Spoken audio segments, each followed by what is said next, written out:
Hello guys, today we're going to have a look at the Hubsan H501S quadcopter. Really good machine. I got this thing, I've been looking online for several different types and obviously pointed to the usual DJIs and the Phantom 2s and 3s, but the kind of price range to go put on to go and let it fall out of the sky without really even knowing. I didn't want to jump in too deep, so we got our kid just a semi-cheap drone just to fly about, and it was actually a good lot of fun when I had a shot, so I decided to get my own. And through viewing them all, I was pointed towards the Hubsan. Now it was more the things it could do, the settings it had GPS, it has hover, it's got the lock, it's got altitude hold, it's got return to home so it lands by itself. I thought, well, if it's got a couple of fail-safes, it's definitely worth a look at. So I sold a metal detector and purchased the drone. Now, since going online, I found a few people with the drone had a lot of issues, and that's when I found out it was a bit of a sketchy drone. So I was a bit worried and went in the search anything I could do to fix it. Now, I come across a guy called Drone Worship, and he done a lot of work on his bird, and he had that thing flying out like a kilometre. So I was like, definitely want to look at this thing. So it turns out it needed a firmware update. So I done the firmware update to Superflyer, and yeah, mine still flies the same. I never ever flew mine out of the box to see if it was good, bad, but nearly everyone around me was struggling between 90 meters distance and 300 meters distance. Well, I took the upgrade, I done the firmware, I got my little DIY job. I put the sun visor on. Oh look, it worked. It didn't work 5 minutes ago, but yeah, I clean all this glue residue off. But it's mainly for the telemetry, just to see how high and how far away it is. We've done the antenna mods. We actually only got the Chinese kit, and yesterday we tried it out. We got 437 meters away, so that's blown the 300. It's totally smashed the 300 meter from out the box, and that's just with this kit.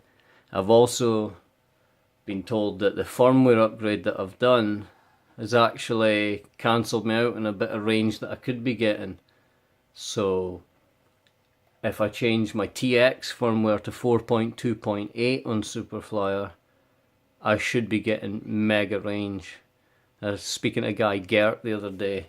Him himself, he's got to like 1,000 meters altitude and 1,000 meters distance. But yeah, flown this quite a few times now.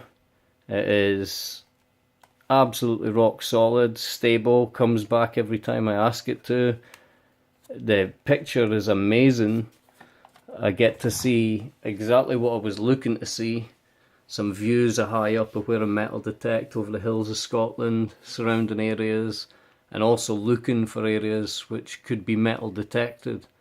So that was my idea behind getting the drone. And maybe other places that I can metal detect, I can take some footage while I'm there. Now, I want extreme range because I want to be able to stand on a hill, send it away, and have a good look. This is doing it already. I didn't. 437 meters doesn't sound like much, but I can assure you to send this thing flying away, wicked. I done an altitude test on it yesterday, and we got 250 meters, well 251 meters, and as soon as I realised it was still going up, I stopped there.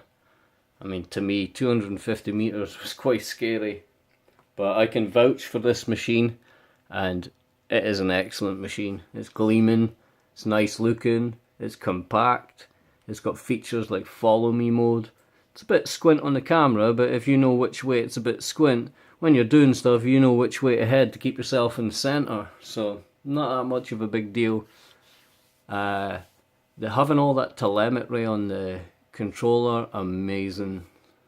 Can't knock it. Extra set of blades, haven't even came close to putting a mark on the first set yet.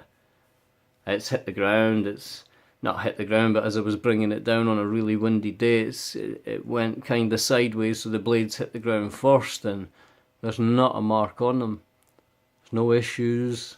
Thing is very stable when you put it up. Sometimes dips down from height. As you're setting in a GPS mode, it can dip down a foot or so, but once you boost it back up again, it'll stay where it is. Follow me mode, wicked, absolutely wicked. Just be careful because it won't avoid anything. It will just follow in as straight a line as possible while battling the wind. And you've got to be careful where you're guiding it to. But yeah, if you're in an open space, works a treat. Speed, you get that in altitude hold mode. Yeah, that thing is moving.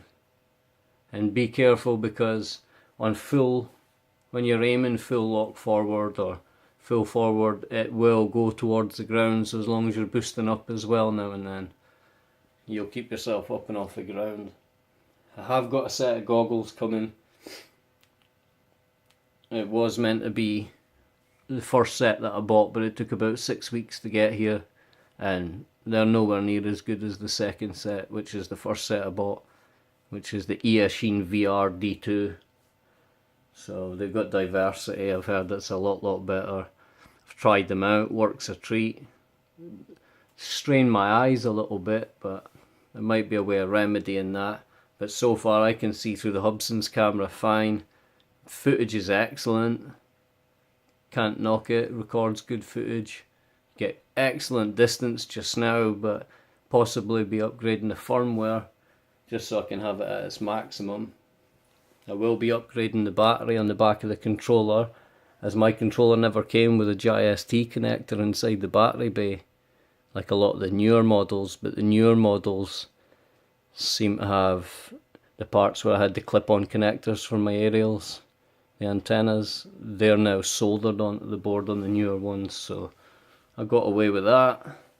But yeah, I can assure you guys, if you're wanting like the DJI Phantoms, they can have a gimbal on the bottom and take really good pictures, but it turns out they've now 3D printed a gimbal that will take a good camera on it.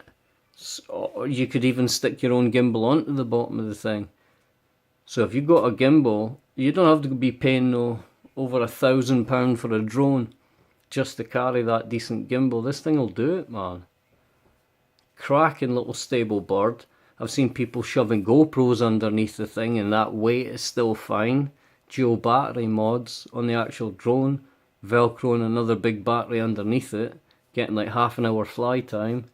Amazing for FPV, especially if you're like me searching out across the land.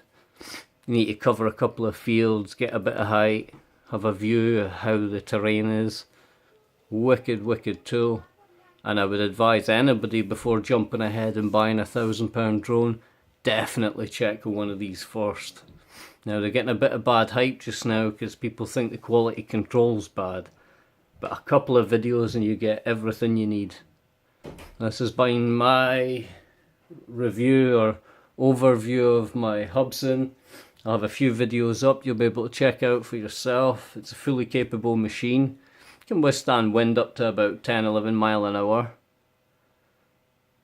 Easy breeze, and this thing's up there. It's got no problems whatsoever. Stable on GPS. Trusted bird. Comes back to you anytime you ask it to return to home. It'll come and land within 2-3 feet of where you were. So as long as you're in an open zone with no overhangs, that bird's going to come and land right beside you. So definitely the Hubsan's worth a look. I know a lot of people are angry. I know Drone Worship has mentioned like he's spitting blood about the Hubsan because he's done a lot of effort. In fact, through my eyes, he's put in more effort than Hubsan has with a lot of people. So kudos for him for helping everyone out and saving my back when I needed him. And so that's a big thanks to Drone Worship as well. But yeah, I recommend this bird. I've had so much fun with it. But obviously you can check out about it. The firmware upgrade is real easy. It's one package, 3 different things. You just click and push and it's done. Nothing to it. So yeah, I would definitely give the Hubsan X4 FPV brushless drone a thumbs up because my experience has been nothing but good. Thanks a lot for joining us, guys, and Hopefully we'll get some footage up soon.